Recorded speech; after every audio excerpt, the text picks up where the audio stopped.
Hi everyone, it's Miss Joy again. Today is Thursday, but it's a very special Thursday. It's called Passover Thursday.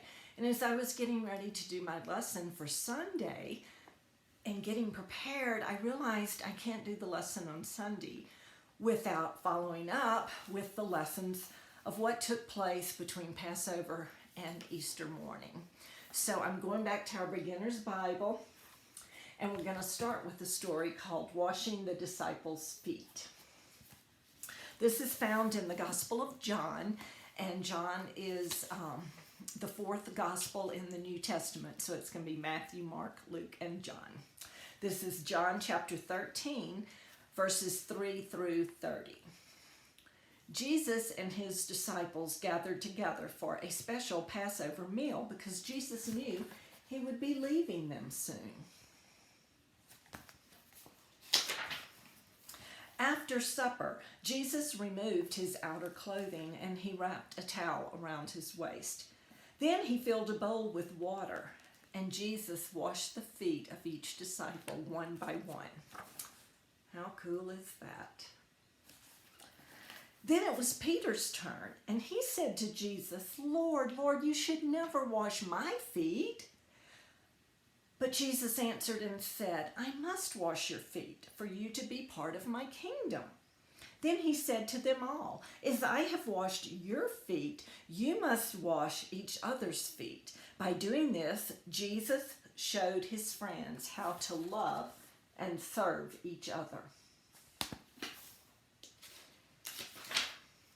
Jesus told them, "One of you will turn against me tonight." And his disciples were shocked and said, "We would never do that, Lord."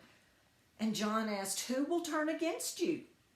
And Jesus said, "The one I give this piece of bread to." And then he handed the piece of bread to Judas and said, "Go ahead, Judas, do what you must." And Judas left quickly. Then Jesus did something else. And this story is called the Last Supper.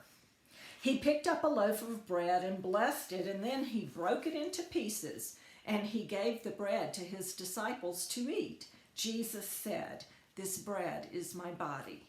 Every time you do this, think of me."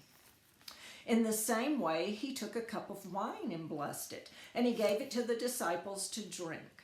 And he said, "This is my blood. It is poured out to forgive the sins of many."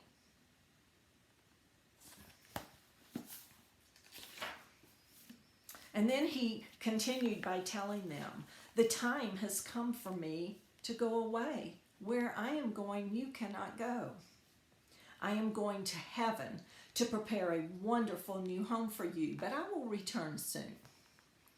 At first you will be very sad, but do not be afraid or frightened. Soon you will understand, and you'll be filled with joy."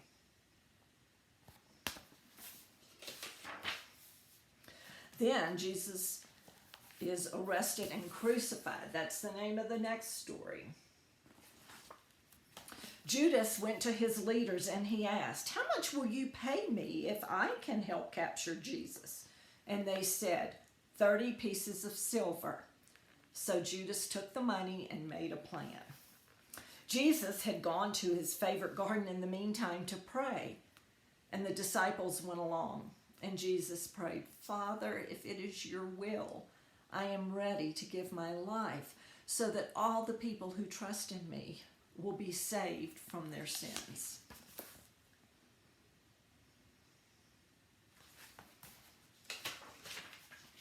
Soon, Judas arrived with some soldiers.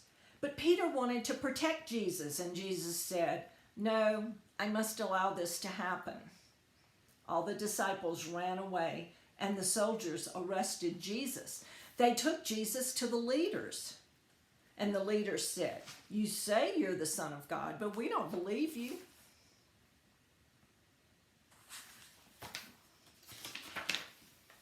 The soldiers took charge of Jesus quickly. They made him carry a big wooden cross, and they took him to a place called the Skull.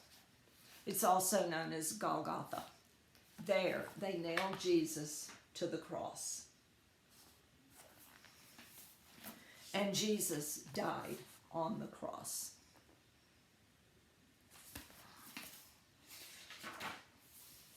Everyone who loved Jesus was very sad, but they forgot something very, very important. Jesus said that he would see them again soon. Wow, what a great story that is, right? Now, tomorrow is known as Good Friday, and it's the day that Jesus actually died.